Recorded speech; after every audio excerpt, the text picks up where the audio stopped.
ಉಜ್ಜನಿಯ ಪುಣ್ಯಕ್ಷೇತ್ರ ಭಗವತಿಯ ಸನ್ನಿಧಾನಕ್ಕೆ ತಾವೆಲ್ಲರೂ ಕೂಡ ಬಂದಿದ್ದೀರಾ. ಇವತ್ತಿನ ದಿವಸ ಅಮ್ಮನವರಿಗೆ ತಾವೆಲ್ಲರೂ ಕೂಡ ವಿಶೇಷವಾಗಿ ಆಮ್ರಫಲ ಅಂದ್ರೆ ಮಾವಿನ ಹಣ್ಣಿನ ಅಲಂಕಾರವನ್ನು ಮಾಡಲಾಗಿದೆ. ಅದರಲ್ಲೂ ಕೂಡ ವಿಶೇಷವಾಗಿ ಮಾವಿನ ಹಣ್ಣಿನ ರಸದಿಂದ ಅಮ್ಮನವರಿಗೆ ಅಭಿಷೇಕವನ್ನು ಮಾಡಿ ಆ ತೀರ್ಥವನ್ನು ತಮ್ಮೆಲ್ಲರಿಗೂ ಕೂಡ ಕೊಡಲಾಗುತ್ತೆ.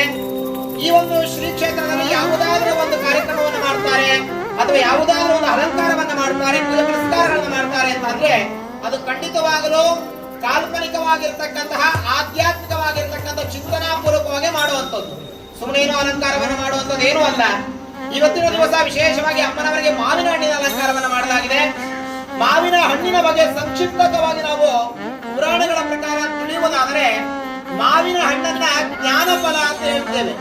ಅಂದ್ರೆ ಒಮ್ಮೆ ನಾರದರು ಏನ್ ಮಾಡ್ತಾರೆ ಅಂತಂದ್ರೆ ಕೈಲಾಸಕ್ಕೆ ಹೋಗ್ತಾರಂತೆ. ಕೈಲಾಸಕ್ಕೆ ಹೋಗಬೇಕಾದಾಗ ಲೋಕ ಕಲ್ಯಾಣಾರ್ಥಕ್ಕೋಸ್ಕರ ಒಂದು ಹಣ್ಣನ್ನು ತೆಗೆದುಕೊಂಡು ಶಿವಪಾರ್ವತಿಯ ಸಮೀಪದಲ್ಲಿ ಹೋಗಿ ನಿಂತ್ಕೊಳ್ತಾರಂತೆ.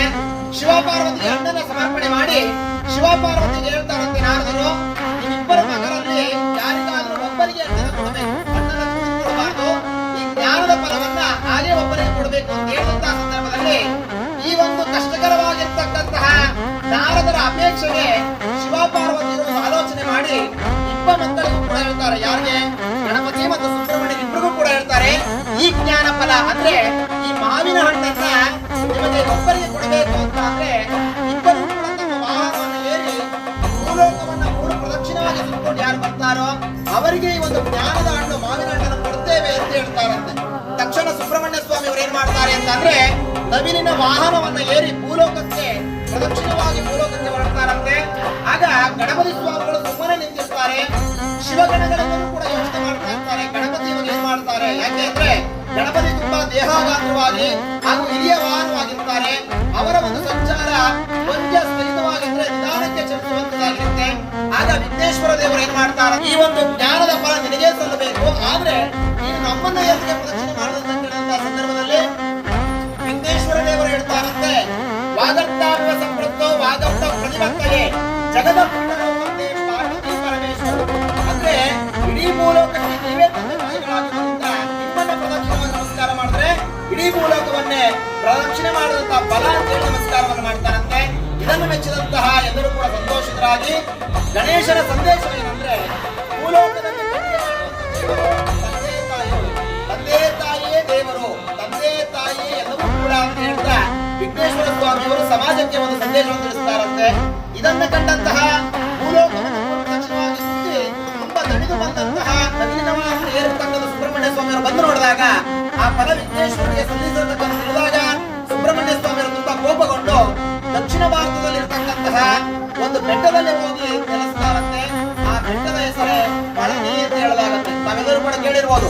ಪಳನಿ ಅಂತಂದ್ರೆ ಪಳಂನಿ, ಪಳಂ ಅಂದ್ರೆ ಹಣ್ಣು, ಜ್ಞಾನದ ಫಲವೇ ನೀನಪ್ಪ ಅಂತ ಹೇಳಿ ಶಿವಪಾರ್ವತಿಯವರು ಬಂದು ಸುಬ್ರಹ್ಮಣ್ಯನಿಗೆ ಆ ಒಂದು ಸಂತಾನವನ್ನ ಮಾಡ್ತಾರಂತೆ. ಅವರ ಕೋಪವನ್ನ ಶಮನಗೊಳಿಸ್ತಾರಂತೆ. ಅಂದ್ರೆ ಇದರ ಅರ್ಥ ಏನಂತ ಅಂದ್ರೆ ಯಾರು ತಂದೆ ತಾಯಿಯನ್ನು ಸಂತೋಷವಾಗಿ ನೋಡ್ಕೊಳ್ತಾರೆ, ಯಾರು ತಂದೆ ತಾಯಿಯನ್ನ ಪೂಜಿಸ್ತಾರೆ ಅವರಿಗೆ ಶಿವಪಾರ್ವತಿ ಅನುಗ್ರಹ ಸದಾ ಇರುತ್ತೆ ಅಂತ ಒಂದು ನಂಬಿಕೆ. ಅದೇ ರೀತಿ ಇವತ್ತಿನ ದಿವಸ ಜ್ಞಾನ ಫಲವಾಗಿರತಕ್ಕಂಥ ಮಾವಿನ ಹಣ್ಣಿನಿಂದ ಅಮ್ಮನವರಿಗೆ ಅಲಂಕಾರವನ್ನ ಮಾಡಲಾಗಿದೆ.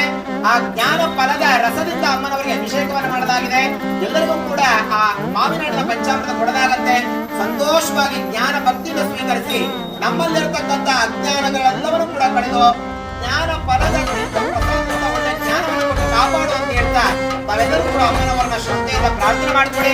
ಎಲ್ಲರಿಗೂ ಕೂಡ ಭಗವಂತ ಒಳ್ಳೆ ಜ್ಞಾನ ಐಶ್ವರ್ಯ ಆರೋಗ್ಯವನ್ನು ಕೊಟ್ಟು ಕಾಪಾಡಲಿ ಅಂತ ಹೇಳ್ತಾ ಈಗ ಅಮ್ಮನವರಿಗೆ ಮಹಾಮಂಗಳಾರತಿ ಆಗ್ತಾ ಇದೆ. ಎಲ್ಲರೂ ಕೂಡ ಭಗವಂತನ ಭಕ್ತಿಯಿಂದ ಪ್ರಾರ್ಥನೆ ಮಾಡಿಕೊಂಡು ಪ್ರತಿ ತಿಂಗಳು ಕೂಡ ಇದೇ ರೀತಿ ಶ್ರೀ ಕ್ಷೇತ್ರದಲ್ಲಿ ವಿಭಿನ್ನವಾಗಿರತಕ್ಕಂಥ ವೈಶಿಷ್ಟ್ಯವಾಗಿರತಕ್ಕಂಥ ಅಲಂಕಾರಗಳು ಪೂಜೆ ಪುನಸ್ಕಾರಗಳನ್ನು ಕೂಡ ನೆರವೇರ್ತಾ ಇರುತ್ತೆ. ಇದೇ ರೀತಿ ನಿಮ್ಮೆಲ್ಲರ ಸಹಕಾರ ಇರಬೇಕು ಅಂತ ಅಮ್ಮನವರನ್ನ ಭಕ್ತಿಯಿಂದ ನಾವು ಕೂಡ ಪ್ರಾರ್ಥನೆ ಮಾಡ್ಕೊಳ್ತೀವಿ. ನೀವು ಕೂಡ ಪ್ರಾರ್ಥನೆ ಮಾಡ್ಕೊಳ್ಳಿ. ಎಲ್ಲರಿಗೂ ಕೂಡ ಒಳ್ಳೆಯದಾಗಲಿ. ಹರ ಹರ ನಮಃ ಪಾರ್ವತೀ ಪತಯೇ ರಮಣ ಗೋವಿಂದ.